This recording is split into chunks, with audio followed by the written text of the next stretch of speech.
All right, we are back. That was our last speaker, Brother Mark Hopkins. Usable mistakes and ownership. Man, very impactful, very impactful. And we wasn't even on point with this, but my next speech was about ownership. So my piece was on us taking responsibility. When we look out in the world and we see that things are chaotic, disarray, we have to take ownership of that. You know, if I live in a neighborhood or a community and my next door neighbor's son keeps throwing rocks in my house, you know, I can either do it one or two ways. I can go out there and say, hey, man, stop throwing rocks in my house. Or I can address the fact, you know, how we used to talk to his parents, hey, your son keeps throwing rocks in my house. Now, if I don't go out and say anything, I'm leaving it up to whims that one day this kid is just gonna come up in his head and say, hey, I'm just gonna stop throwing rocks in my neighbor's house. No, I have to take ownership for that. Because if I don't say anything or do something or handle the issue, next thing you know, he's gonna go get five of his friends. Now everybody's throwing rocks in my house. Neglect. When you look out in the world, things are the way they are from neglect. People not stepping up, not saying nothing. And I know the kids are wild. I know the kids are different these days. I know adults are different these days. Life is hard. Oh my God, they can kill you. Hey, yeah, they can kill you. Yeah, you can be hurt. But they're doing that anyway. So why not speak up and say something? Why not take a stand? You know, I get it, you know, but call me crazy, but we all gotta die anyway, so if you're gonna get killed and murdered for not doing anything, putting groceries in your car, picking your kid up from school, then you might as well take a stand and say, hey, you ain't keep doing that over here. You're not gonna keep applying this type of terrorism in my community, in my neighborhood, because I have children here, or I have someone who lives here that I'm responsible for, and I'm better too, and I'm taking ownership of not over here. So, on that note, we will bring in our next and final speaker, Gerald West. He's gonna be up here at the podium. Gonna be very impactful. Please, please, open your ears.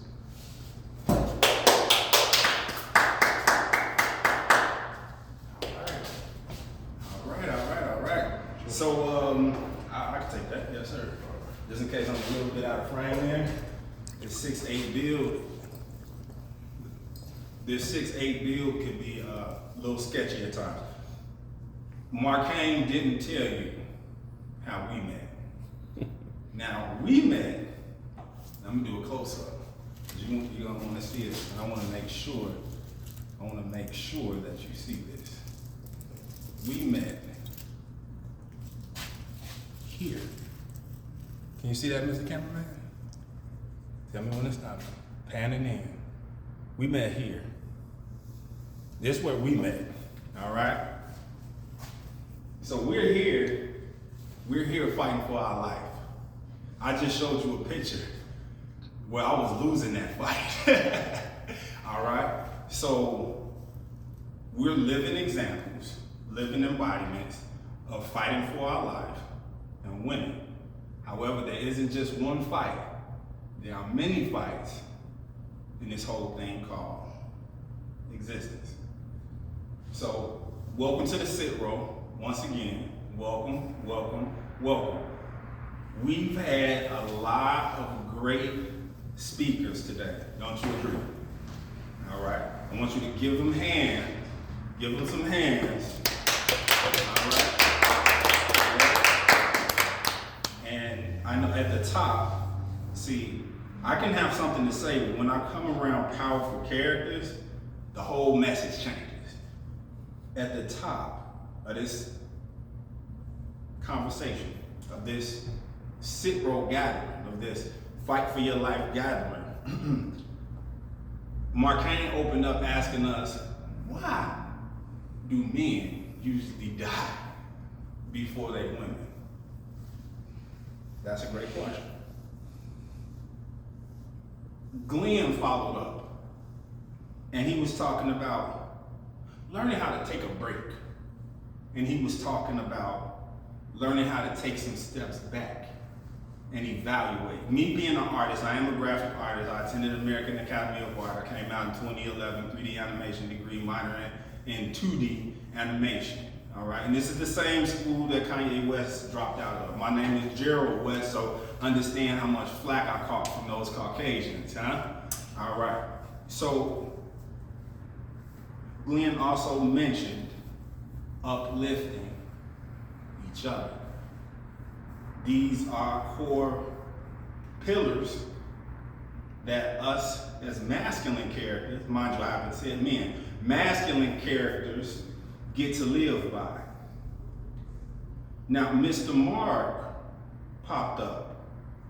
Reverend Mark, Minister Mark popped up. And mind you, he shared with you all that his church is the world, right? That's what he shared with us. So understand, you don't want to take his words for granted. What he shared with us, he's spoken to discipline, he's spoken to focus, he's spoken to having a steady head. We align acts with words and follow through and movement. My question, because he did speak about character commitment, is what character are you willing to create to get the win that you want for your life?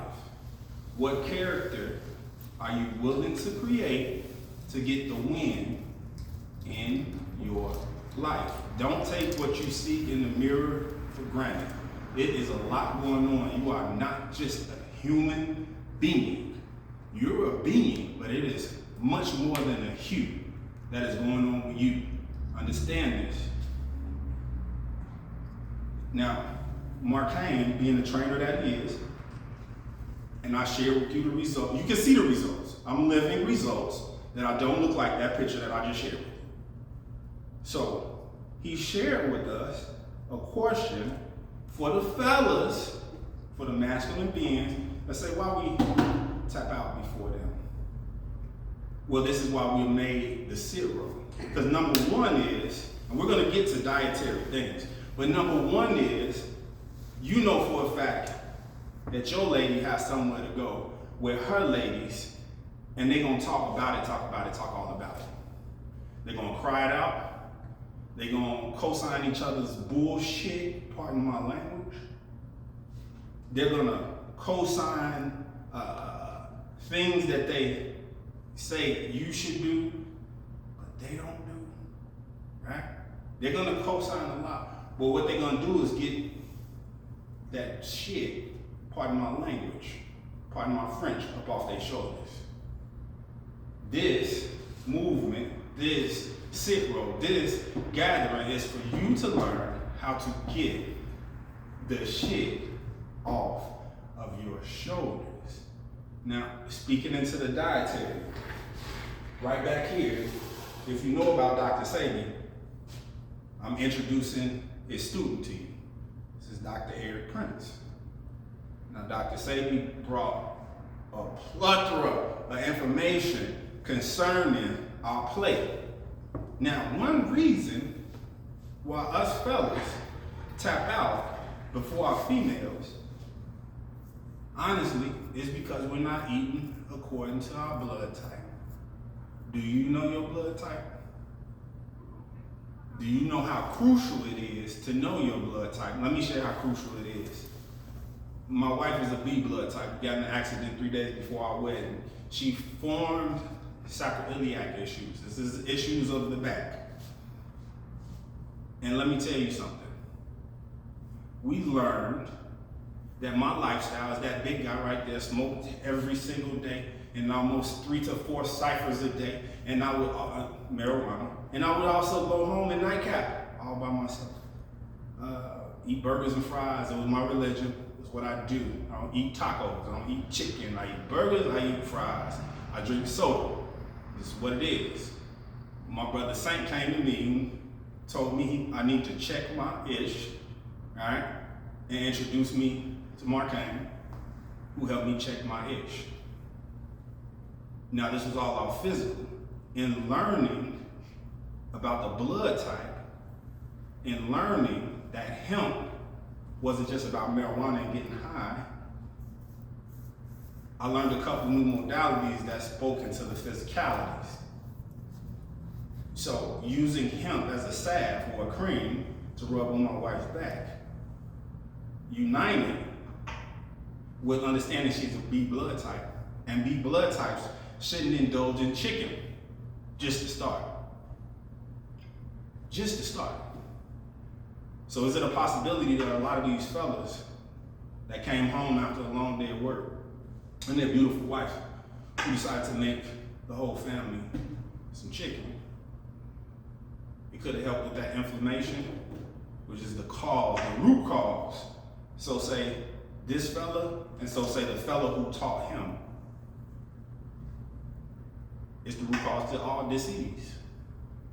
So maybe if we approach things logically, learn our blood type. After we learn our blood type, learn to eat according to it. I don't care what results you got, your results will multiply exponentially. It is a fact. I don't care where you're at.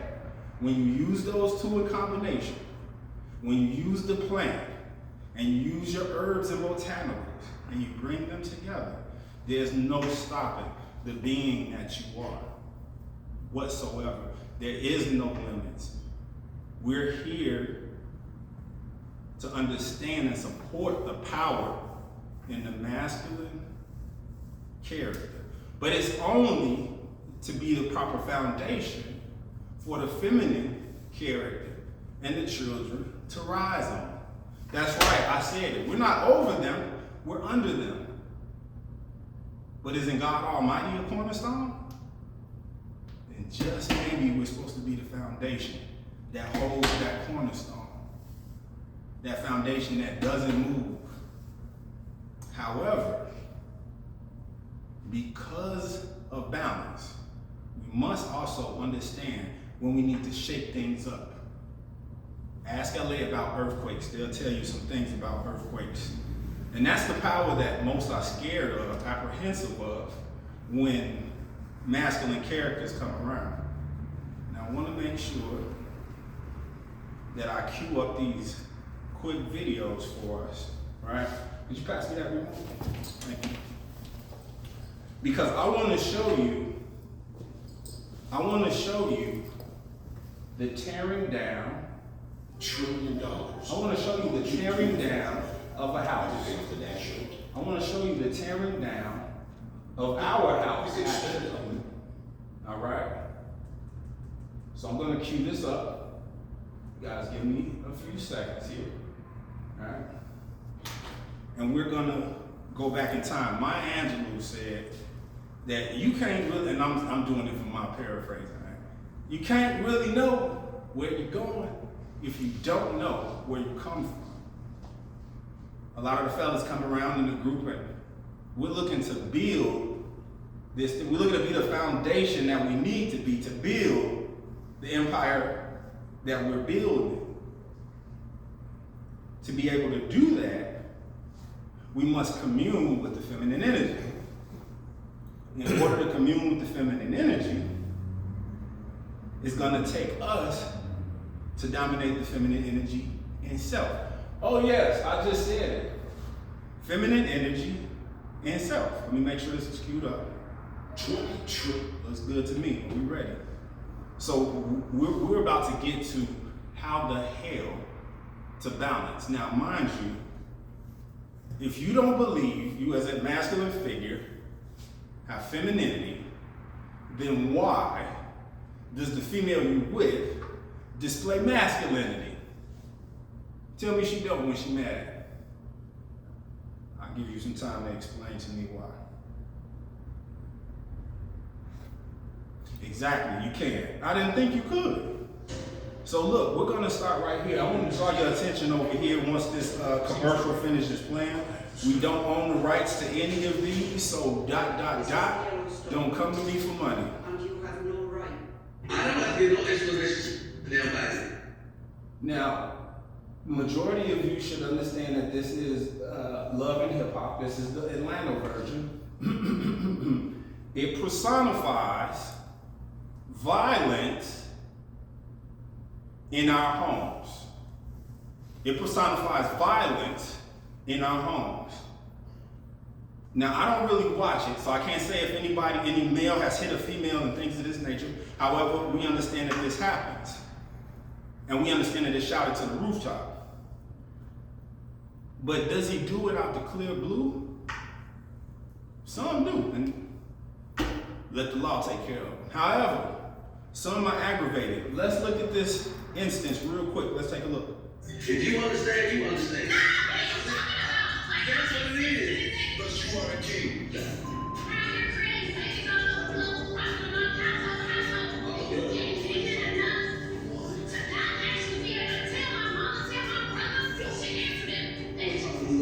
When I'm ready, let's kill you. It's my mama and it's my brother, and I feel like that's gonna disturb the longevity of our marriage. You need to talk to my mama. You need to talk to my brother. You need to let them know what's going on. Nigga, what? The reason why I'm playing, Now, the reason why I'm playing this is to show some things to you. Ladies, if your man is brilliant enough to have you in the room watching this with him, you just seen a female act like a male. You just seen a female act like a male. I know and I understand you all didn't grow up with your father. I know and I understand that you had to put the mean mug just to get out in this world, just to walk to the bus stop, just to get to the job that you needed to get to. I understand. However, there have been some things that hop into our tribal fold and threw us apart. So just to continue with this, you seen her shouting at him. Let me share something with you as a masculine character. And we have a few masculine, macho masculine characters in the house tonight. And shout out if I'm wrong. Fellas, shout out if I'm wrong. All right? If a fella steps up to you like she stepped up to him, batting his own, yo, that finger is dangerous, ladies. That finger is a dangerous weapon. How do we play guns? That finger is a dangerous weapon.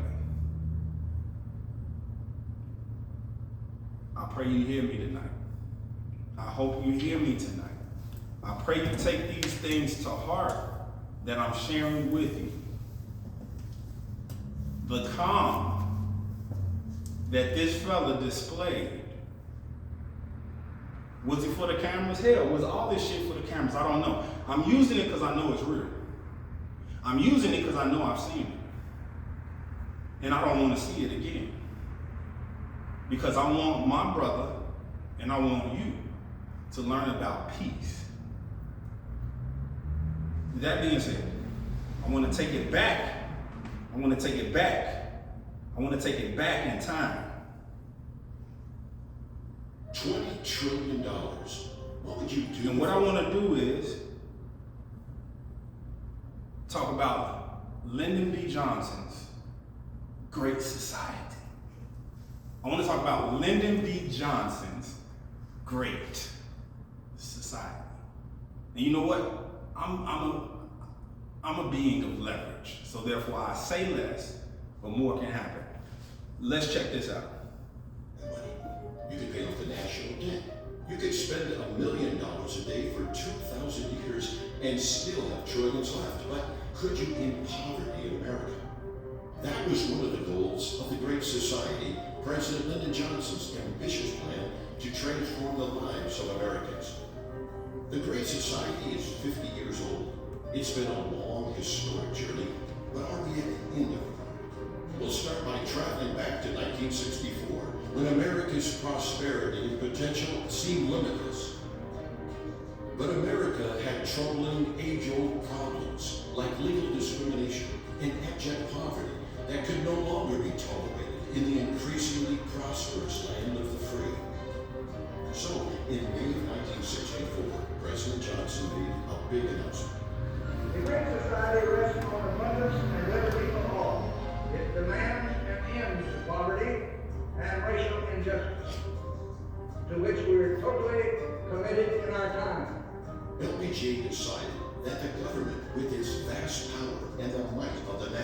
treasury would steer us towards a better place. The challenge of the next half century is whether we have the wisdom to use that wealth to enrich and elevate our national life and to advance the quality of our American civilization. Johnson's plan ended the South's Jim Crow laws. No more whites owning lunch counters, colored water fountains, and sitting at the back of a bus.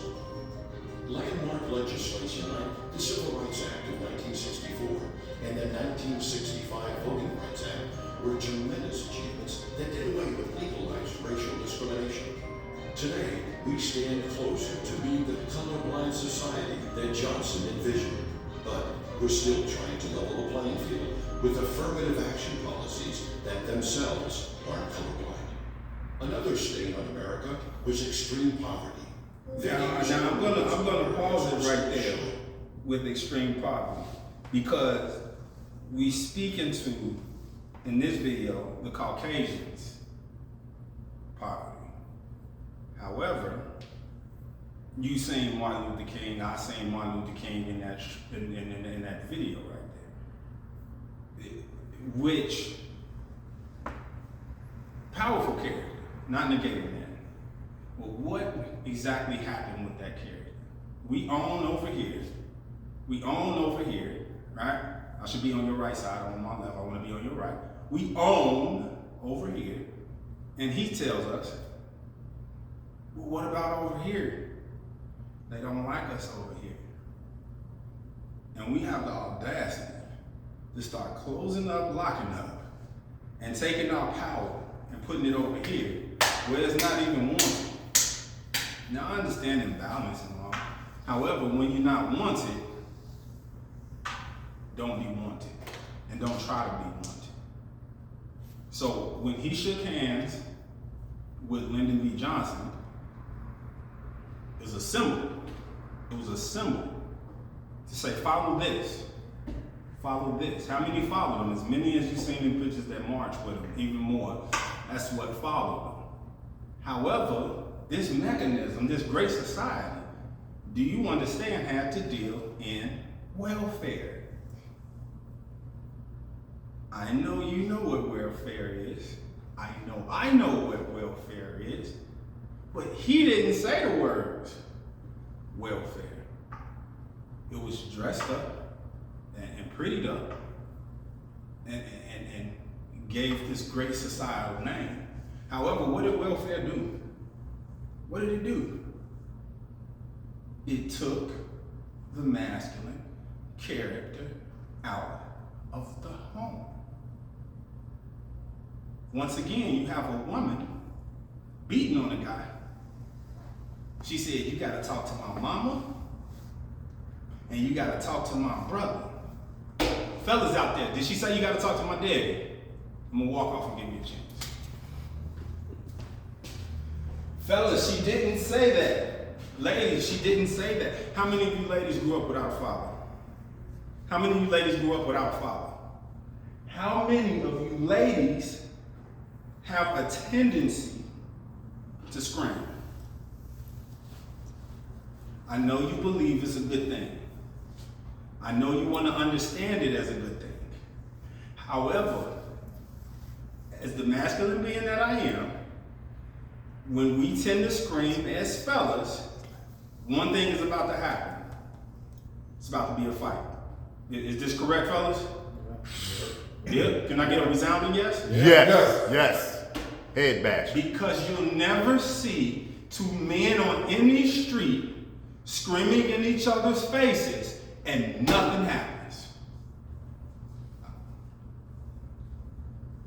Drop in the comments below if you have ever seen two males screaming at the top of their lungs, pointing at each other with the play gun, and not a real gun pop up. I'll give you time. You know why it's taking you so long to figure it out? It's because it ain't happened. Now, if it has happened, we're talking about imbalancement. We're talking about lack of homeostasis, which the hemp plant can deliver. However, it was stigmatized into the marijuana part and taken away from us as a mechanism. However, we know plenty of people that smoke. You're probably smoking right now watching me. Ain't nothing wrong. Hit it one time for me. Hit it 2 times for me. All right? Now, this is the key. How we looking on time? All right. They gave me 3 y'all, I'm gonna give y'all 2.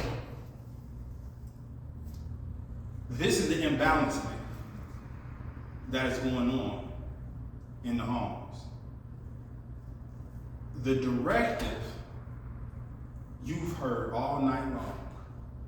Young man, tighten up your circle. Clean up your circle. Choose your character. Take a step back. Me as a graphic artist, I understand if I'm so close to the painting, I won't be able to see the full vision of the artist. I will only see the little thing that I'm so close to, which means I'm attached. And I need to learn how to detach. So then therefore, I can take the blame. I know it don't sound good. I know you don't want to be blamed. Can I give you another word? And it rhymes so you won't forget it. Claim it. Claim it. Claim your power. Claim the fact that you are masculine and feminine energy. Lady, claim the fact that you're masculine and feminine energy. Balance it out. Figure it out. You all are gonna make it. Young brother, find your circle, young brother. Reach out, drop it in the comments below if you wanna attend the next SitRo. My name is Gerald West, one of the best. Peace out.